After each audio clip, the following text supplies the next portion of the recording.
Good day, everyone. It's me, April, and I'm going to discuss the Cavite Mutiny of 1872 and Martyrdom of Gomburza. Cavite Mutiny. Without the 1872 Cavite Mutiny, there will be no Philippine Revolution. 1896 Philippine Revolution. Ang Cavite Mutiny, naganap ito sa arsenal ng Cavite at pag sinabi nating arsenal is paggawaan ng armas, kanyon at bala.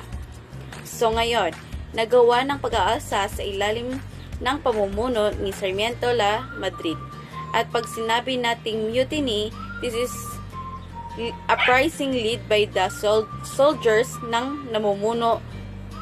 So, namumuno at that time is ang Spaniards. Ang mga cause ng mutiny is ang mga Pilipino under the Sarmiento La Madrid. So, dito pumasok ang pananaw ng mga Espanyol at ang Pilipino na namumuno sa Cavite Mutiny. Sa pananaw ng namumuno sa Cavite Mutiny, sinasabi nila rito na ang Cavite Mutiny ngayon nangyari ito dahil sa gobyerno.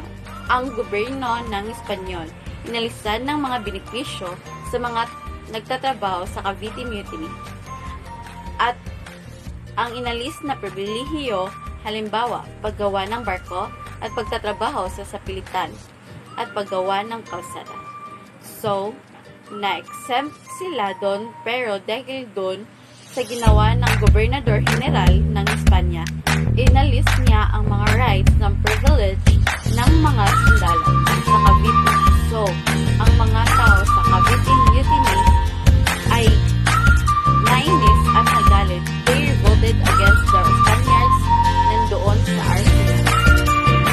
Sa pananaw ng mga Pilipino, pinagmalugpitan at pinapinang sila at naramdaman nila na inalisan sila ng pinaglapan na karapatan sa posisyon na uwi sa at sa pananaw naman na sila sa pahayag ng Gobernador General ng Pilipino, sinabi niya na tutulungan na niya ang karoon ng pag-aalsa ng Pilipino sa Cavite. At sinabi niya na ang pag-aalsa ng Pilipino ay bilang aksidente, hindi lang maliit at may mga plano ng patumbahin ang gobyerno ng Espanya.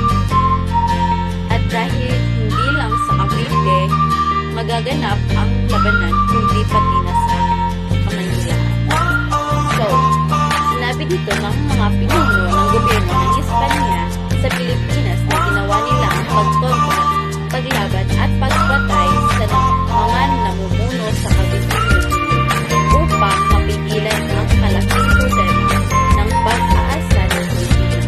Ang nakapagtataka dito sa Cavite Mutiny ang mga miyembro ng preminting pamilya sa Pilipinas at ng iba't ibang bansa.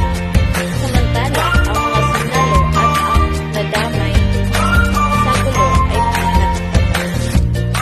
Ang Gomburza ay silang ay nagsacrifice at nagpakamartir at ang kinalaman ng tatlong pari sa Cavite Mutiny nung naganap ang Cavite Mutinies at ang tatlong pari na nadamay is sina Mariano Gomez, Jose Burgos at Juanito Zamora.